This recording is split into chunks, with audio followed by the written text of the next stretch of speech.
आपल्या हक्काचा माणूस असा अंथरुणाला खिळून राहिला की वाईट वाटतं ना.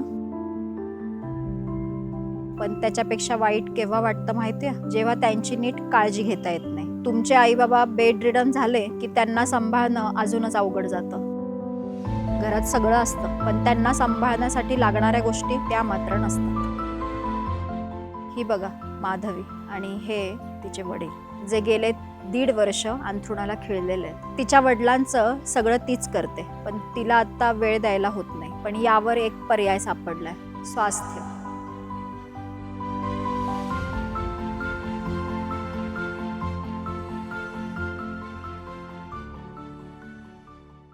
नमस्कार, मी गौरी धुमाळ. पॅरालिसिसचे स्ट्रोक बसणारे पालक खूप जास्त प्रमाणात मला आढळले आणि त्यांची केअर घेण्यासाठी बऱ्याच गोष्टींची आवश्यकता असते. त्यांचं एक्सरसाइज करून घेणं, त्यांना डॉक्टरांची व्हिजिट वेळच्या वेळी देणं, औषधोपचार जे आहे तो व्यवस्थित, नर्सिंग स्टाफ तिथं लागणं.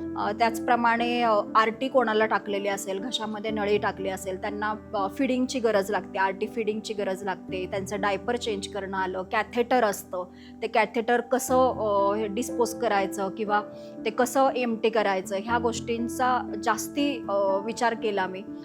ह्याच्यामुळे मी सेंटरचा विचार केला आणि ते आम्ही सुरू केलं. आणि हे सेंटर चालू कुठे करायचा हा प्रश्न असतानाच मला एक खूप छान आणि निसर्गरम्य मला जागा मिळाली, जे शांत ठिकाण आहे, जिथे गाजावाजा नाहीये, वाहनांचा आवाज नाहीये. अशा ठिकाणी आपण फॉरेस्ट ट्रेल म्हणून एक भुगावमध्ये एक भाग आहे, तिथे आपण ते सेंटर चालू केलंय, स्वास्थ्य केअर या नावाने. आणि आता अत्यंत महत्त्वाची अशी गोष्ट आहे की हे सेंटर पेड आहे, पण अगदी रिझनेबल रेटमध्ये आहे. हॅलो, मी शलाका. स्वास्थ्य सेंटरमध्ये मी आजी आजोबांची काळजी पण घेते आणि गरजेनुसार त्यांचं काउन्सिलिंग पण करते. कारण या वयामध्ये त्यांना खूपदा असा एकटेपणा येतो, त्यासाठी काउन्सिलिंग थेरपीज खूप फायदेशीर ठरतात. मग थेरपीजला पॉझिटिव्ह हवा तसा, फिजिओथेरपीज किंवा इतर ज्या मेडिकल ट्रीटमेंट आहेत त्याला पॉझिटिव्ह रिस्पॉन्स हवा तसं मिळत नाही. मग काउन्सिलिंग थेरपीने बऱ्याच आपण मेंटली पॉझिटिव्हिटी, मेंटली हेल्थ आपण त्यांना इम्प्रूव्ह करायला मदत करतो. बऱ्याचदा काय होतं माहिती आहे का, की इतर जे क्रिटिकल केअर सेंटर आहेत ना, ते फिजिकल केअर तर घेतातच, पण आपल्याकडे भारी काय माहिती आहे का, की आपण त्यांची मेंटल केअरसुद्धा घेतो आणि त्याचा खूप छान उपयोग दिसतोय आम्हाला इकडे, की पॉझिटिव्हिटी येते पेशंट्समध्ये, छान ट्रीटमेंटला सुंदर रिस्पॉन्स देता येते. ते फॉर एक्झाम्पल आता आम्ही जे सकाळी एक मसाज असतो, एक प्रॉपर म्हणजे अगदी थोड्या मिनिटाचा असतो, तो कास्य थाळी असेल आपली किंवा ॲक्युप्रेशर असेल, त्याच्यात जरी बसवलं ना त्यांना, तरी त्यांना ती गोष्ट नवीन असते.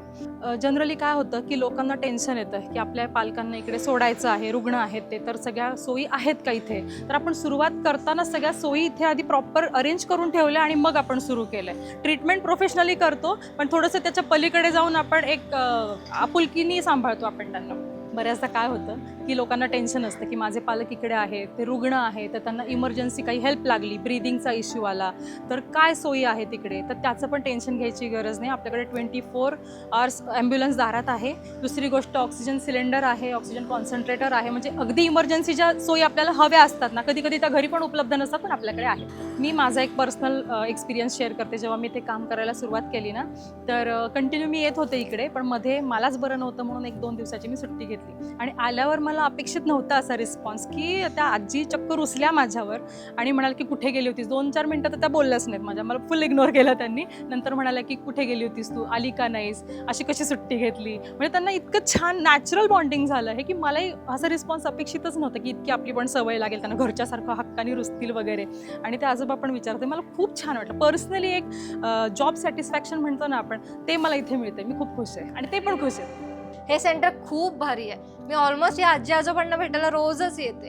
ह्यांचे एक्सपिरियन्स मी जेव्हा ऐकते ना, खूप भारी वाटतं.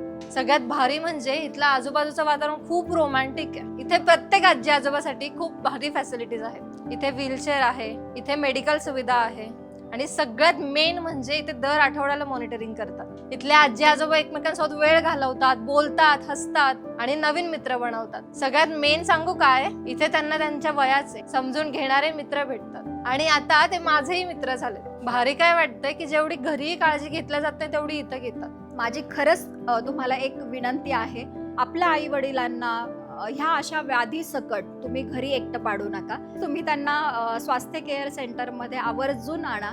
कारण हे सेंटर फक्त तुमच्या आजी आजोबांना सांभाळण्यासाठी आहे.